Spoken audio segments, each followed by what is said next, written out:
चलो बच्चों, चलिए प्रश्नों को पढ़ते हैं। किसी पवन चक्की के ब्लेड क्षेत्रफल a के वृत्त जितना क्षेत्रफल पर प्रसर्प करते हैं तो वायु की गति ऊर्जा क्या होगी, हमें बताना है। तो इस प्रश्न को समझने के लिए सबसे पहले हम प्रश्न की मुख्य अवधारणा को समझेंगे।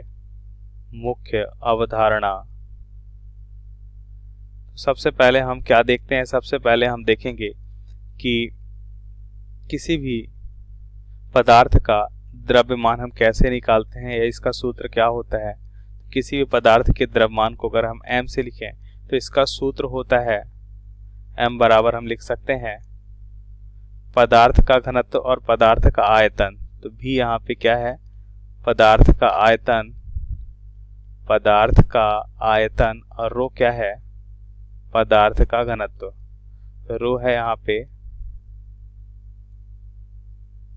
पदार्थ का घनत्व है और m क्या है? पदार्थ का द्रव्यमान। और अब यहाँ पे हम देखते हैं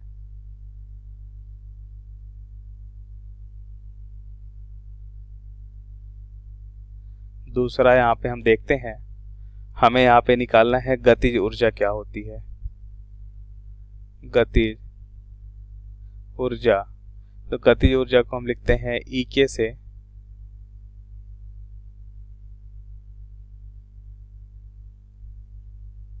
और यहाँ पे गति ऊर्जा, अगर कोई वस्तु गति कर रही है तो उस गति के कारण हम देखते हैं कि क्या मिलता है हमें। गति ऊर्जा जिसका मान होता है 1/2 mv² होता है। ये भी, इसको स्मॉल v से लिखें तो v होता है वस्तु का वेग, स्मॉल v से लिखते हैं, ये हो जाएगा वस्तु का वेग। अब प्रश्नानुसार उत्तर को समझते हैं।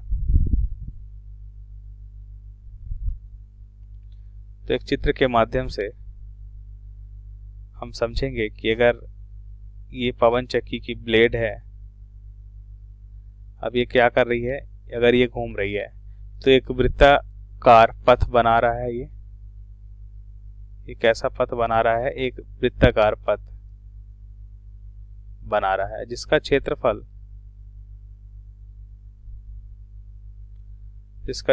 क्या है? जिसका क्षेत्रफल है a, जैसा कि प्रश्न में हमें दे रखा है। इसका क्षेत्रफल कितना है? a, ये दिया है प्रश्न में। अब ध्यान से देखिए, अगर मान लेते हैं वायु जो है इसके लंबवत, वायु इसके लंबवत, इस ब्लेड के लंबवत आ रही है जिसका वेग कितना है? v, स्मॉल v से लिखते हैं वायु का वेग स्मॉल v है। हमें क्या मालूम करना? हमें मालूम करना है वायु की गति ऊर्जा क्या होगी। तो गतिज ऊर्जा हम जानते हैं क्या होता है। गतिज ऊर्जा यह होता है 1/2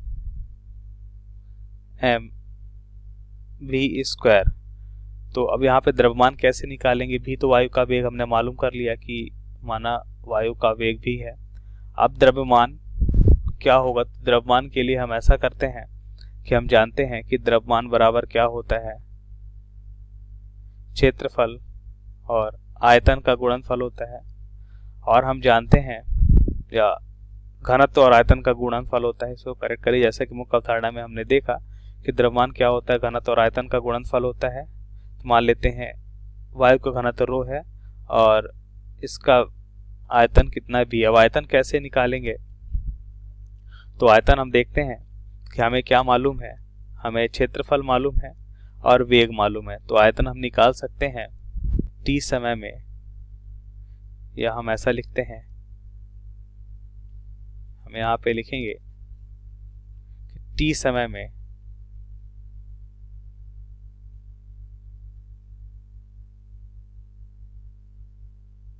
वायु का द्रव्यमान, वायु का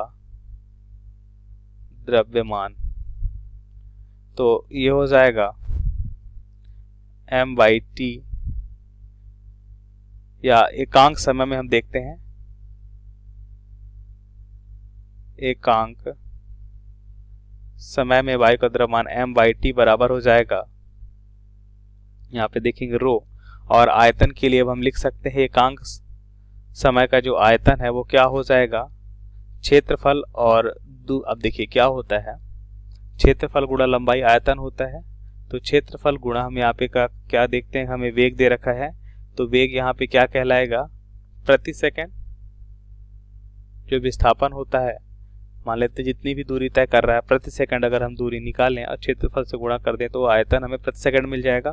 तो यहाँ से हम अगर एकांक समय में वायु का द्रव्यमान निकालना चाहते हैं तो हम क्या करते हैं, रो इंटू ए इंटू भी। तो एकांक समय का द्रव्यमान हो जाएगा, तो टी समय का द्रव्यमान क्या हो जाएगा, टी से गुणा कर देंगे, तो यहाँ पे लिख सकते हैं टी समय में द्रव्यमान हमें निकालना है। तो m बराबर हम क्या देखते हैं, m बराबर हम देखेंगे रो इंटू ए इंटू भी, जैसा कि यहाँ पे हमने देखा, इंटू क्या हो जाएगा, t हो जाएगा, इंटू t। t यहाँ पे समय को दर्शा रहा है कि अगर वो समय t है तो t समय में कितना द्रव्यमान वायु का आएगा। तो अब गति ऊर्जा देख लेते हैं। गतिज ऊर्जा क्या हो जाएगी, तो यह हो जाएगा 1/2 m कितना है, रो इंटू ए इंटू भी इंटू टी इंटू भी स्क्वायर, तो ये भी स्मॉल भी है, तो यहाँ से मिलेगा हमें 1/रो इंटू ए इंटू टी इंटू भी की घात कितना हो जाएगा, 3 हो जाएगा, भी की घात कितना हो जाएगा, 3। तो यह हो जाएगा गति ऊर्जा का सूत्र। आशा करते हैं आपको समझ आया होगा। धन्यवाद।